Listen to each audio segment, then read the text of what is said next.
Ocultismo, LHP e conspiração política. 1. As atividades políticas de Gregor a Gregorius, o auto-iniciado alemão Eugen Grosch, Frater Gregor a Gregorius, conviveu durante vastos períodos de sua vida com problemas políticos que afetaram sua vida pessoal. Grosch foi fundador da Sociedade Pansófica que mais tarde deu lugar à poderosa e influente Fraternitas Saturni, Fraternidade de Saturno, ambas germinadas na Alemanha dos intensos anos 20 do século passado, mas Grosch foi também um homem de opiniões políticas.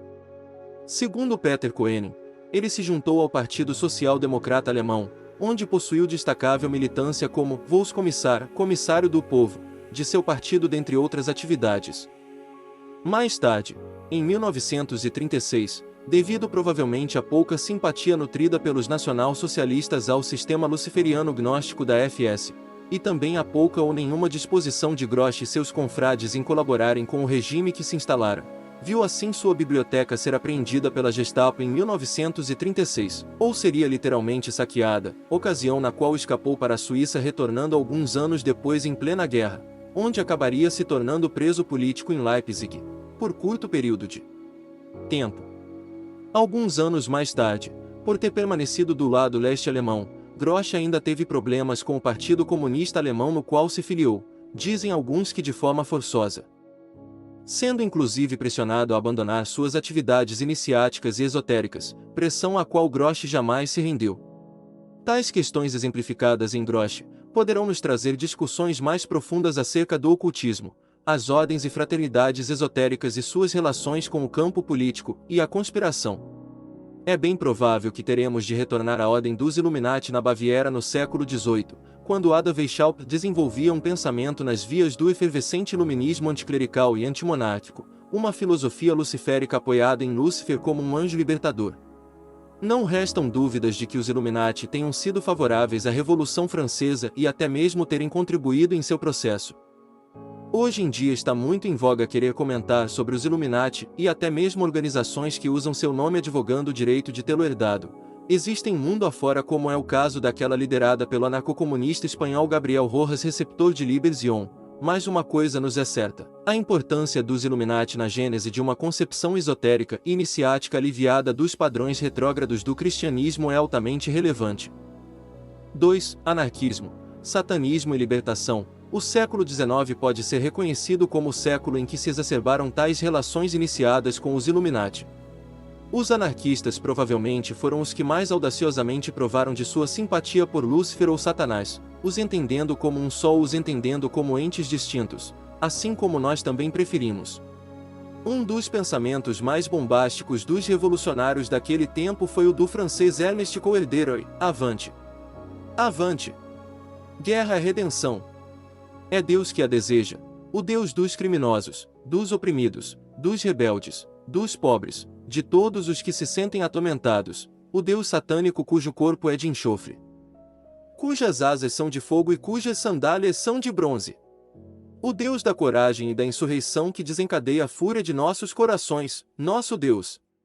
Bakunin, o mais célebre dos anarquistas, também não deixaria por menos ao refletir sobre Satã, Satanás, eterno rebelde, o primeiro livre pensador e o emancipador dos mundos.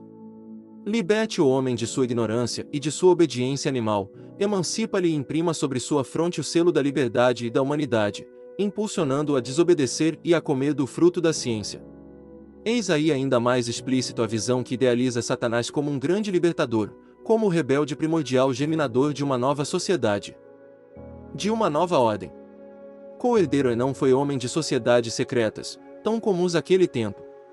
Ambientes conspiratórios, onde se traçava planos revolucionários, mas Bakunin, de biografia controversa e comumente associado ao ateísmo, pertenceu segundo George Woodcock em sua obra História das Ideias e Movimentos Anarquistas, a franco-maçonaria tendo ainda proposto a fundação dos Irmãos Internacionais, uma organização ultra-secreta dedicada à libertação total da humanidade. Será a marca da fronte que Satanás imprime nos humanos segundo Bakunin, uma marca de Caim, ou a iniciática marca ritualmente imprimida em rituais de iniciação de diversos grupos satânicos, luciferianos ou bafométicos. Talvez para estes anarquistas Satanás tenha ficado no campo arquetípico, idealizado como uma inspiração, como uma forma de conduta rebelde exemplar a ser seguida. Mas na França em 1882 ocorreram relatos acerca das atividades de um tal grupo negro que dentre suas principais atividades destacava-se destruição de cruzes de beiras de estradas, incêndio de igrejas e pilhagem de escolas. George Woodcock os classificou como organização terrorista operária do tipo rudimentar. Também se percebe aí uma característica que nos faz suspeitar em realmente se tratar de uma sociedade secreta ou organização oculta. Segundo Woodcock, os membros reuniam-se nas florestas à noite e os neófitos eram iniciados em complicadas cerimônias seguidas de juramentos macabros. As cerimônias de iniciação e os locais das reuniões e encontros nos fazem pensar na grande possibilidade de se tratar de algum tipo de organização simpática ao caminho da mão esquerda com um programa e objetivo anarquista, devendo ser situada e enxergada, é claro, em seu tempo e espaço históricos.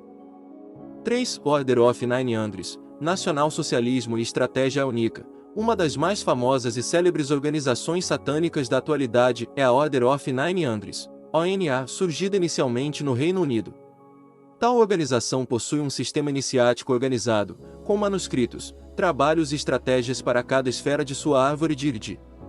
Uma gama de rituais cerimoniais, herméticos, a confecção de um tarô sinistro, jogos esotéricos dedicados a um panteão de deuses da escuridão demonstram que a ONA possui um sistema mágico completo.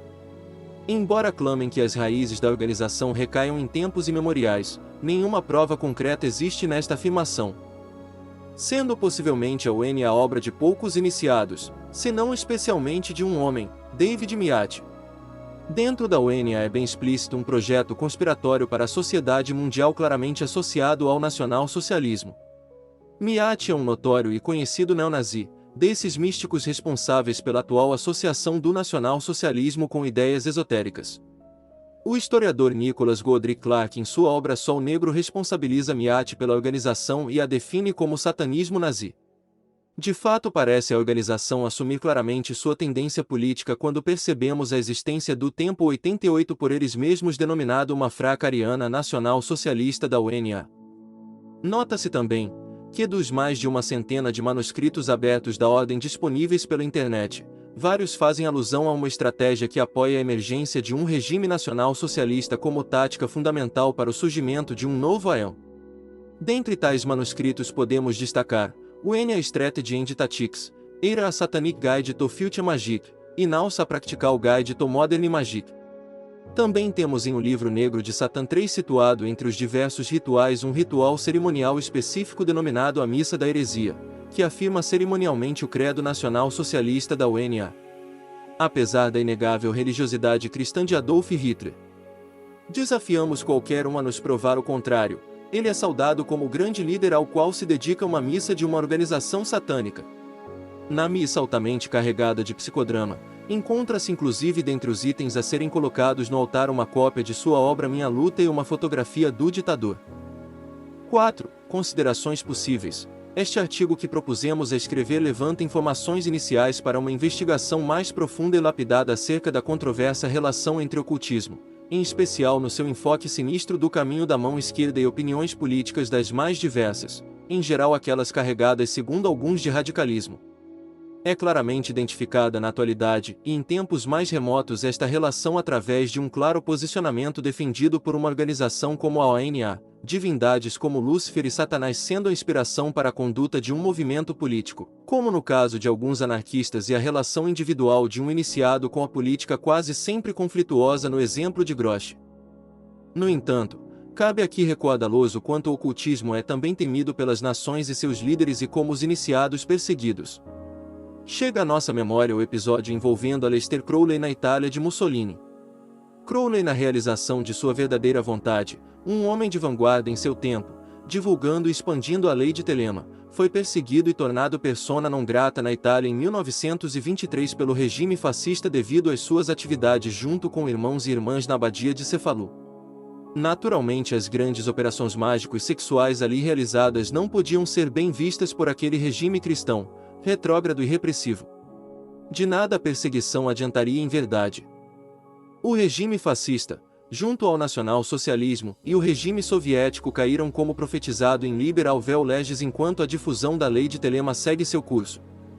Qual será o próximo passo do novo aeon?